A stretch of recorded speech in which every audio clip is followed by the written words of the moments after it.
Tell me if this sounds familiar. You're at a doctor appointment and you're sitting there and you're listening to what they're telling you.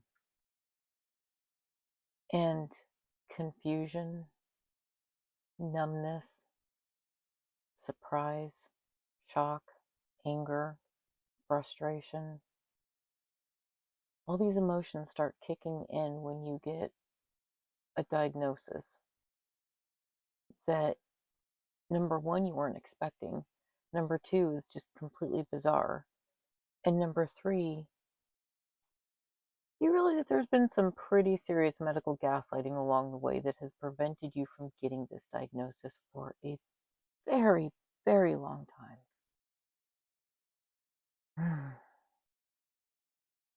And what got me through that doctor appointment were stories.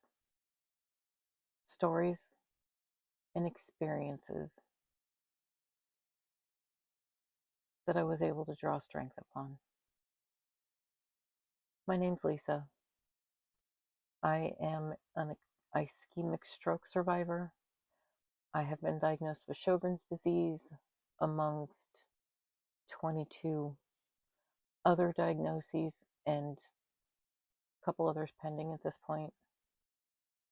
Almost a professional patient, I guess, and that's not by choice.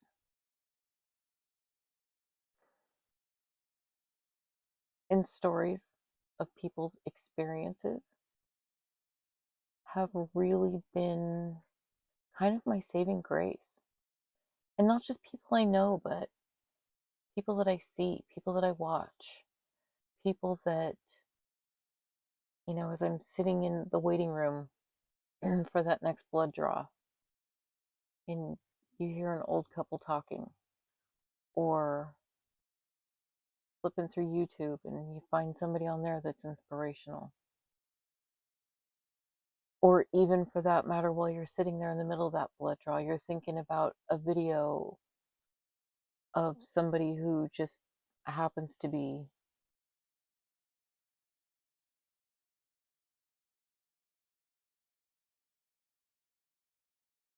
well, she's one of my favorite YouTubers. Let's just say that this woman can transport me to on an Australian sheep farm like that and take me away from whatever situation I'm in the middle of. And that's usually where I go in the middle of my blood draws. But we're not going to talk about that right now. What we are going to talk about is stories. You have stories. I have stories. We all have stories. And we all have experiences. And experiences make stories. And that's where we get our strength. And, sometimes it's just in the moment. A first flight somewhere, and you're both absolutely terrified, or one person is terrified and one person is excited, or whatever the case may be. You're experiencing that together. You're creating that story. And you're drawing strength off of each other, of the excitement, of the fear, of whatever it is that you're going through at the time. Childbirth, getting married, moving, starting college, uh, losing a job, finding out you have a horrible chronic disease, um, whatever it is. Stories and experiences that are shared give other people strength. And without that strength, I don't know where I'd be today. I've got a lot going on, and I know you have a lot going on too. And I want to hear about it. And I'm hoping that this can be the first in a series of videos where I talk about some of these experiences that I've been through, and maybe you can find some strength off of them. I mean, everything from having the most amazing rheumatologist and amazing dermatologist I could have ever asked for, to being horribly gaslit by two different neurologists at this point, one of which led to my stroke. Yeah, he wasn't right, clearly. um, dentists that couldn't figure out what was going on with my teeth because Sjogren's destroys your teeth, to having a student dentist at UC San Francisco that is just the most amazing sweetheart that ever walked the face of the planet, because they have a Sjogren's disease center up there and she understands what's going on. I've got all sorts of experiences. I've had seizures, a stroke, thyroid we can't get in check, digestive issues, you name it. And every time that I've gotten another weird diagnosis, I've stopped and thought about, well, this person has talked about this, or I've heard that person talk about this. Okay, I kind of know what to expect. And that is strength. Knowing what you're up against, or even having an inkling of what you're up against, is strength. Now, when I first got diagnosed with Sjogren's, I'd never even heard of it. I legitimately didn't even know how to say it. I saw it in writing, and the word looked very strange to me. I had to look it up, and all I could find was it was a condition of dryness, dry eyes, dry mouth. And I thought, yeah, been dealing with that for years. Um, that's a disease? Well,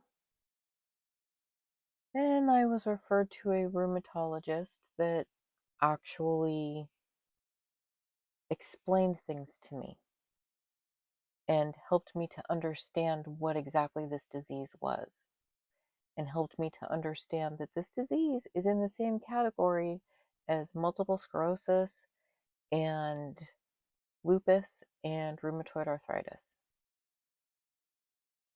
Okay, now things are starting to make sense. Because I knew people that had lupus. I knew somebody that had multiple sclerosis. I watched a content creator that has multiple sclerosis. Um, I've known people that have had arthritis, well, rheumatoid arthritis. I have arthritis, but I've known people that have rheumatoid arthritis. And so, in knowing their experiences, I was able to gather strength in trying to figure out what exactly this disease is that I'm now living with and trying to deal with. So, there's a lot to unpack here. A whole lot to unpack. Like 22 videos worth of diagnoses to unpack. But for right now, I want to know your story. I've got stories. You've got stories. I have experiences. You have experiences. Some are good, some are bad. I've got some amazing experiences. I've watched other creators that I've gotten travel ideas from. And in the state that I'm in, which is not as healthy as I used to be, I'm not as strong as I used to be. I can't do the things that I used to be able to do. But up here, I'm still okay most of the time. Anyway, I've been able to figure out a lot of different travel tips and hacks and ways to make travel easy, and to finally accept the fact that I need to travel. I need to travel. I had an ischemic stroke at 50 years old, and damn it, I'd never been anywhere. So, for my 1 year stroke anniversary, I traveled. I went to Hawaii. And I go back every single year to celebrate my stroke anniversary. So, I've got travel tips. I've got travel hacks. Not only travel itself, but ways to make traveling cheaper, which that's a game changer, especially when you have disabilities and you can't work a full 40 hours a week. I struggle to work 30 hours a week, but I do it and I make it happen. And I make it happen because of the shared experiences of others and the strength that I can literally gather from that. So I hope you join me on this adventure. My name's Lisa. I'm just, I'm me. I'm chronically me. Some days I feel good, some days I feel like crap, some days I have more energy. Right now in winter is not a time for energy. My body is fighting itself, just trying to stay warm and trying to not shut down. So, this is excited for me. I promise this is excited. And I know some of you can relate to that. So, thanks for joining me. I hope you come back. Until then, stay warm if you're in the northern hemisphere. If you're in the southern hemisphere and the heat bothers you, I hope you stay cool. Take care of yourself. Be good to your body. I'll see you next time.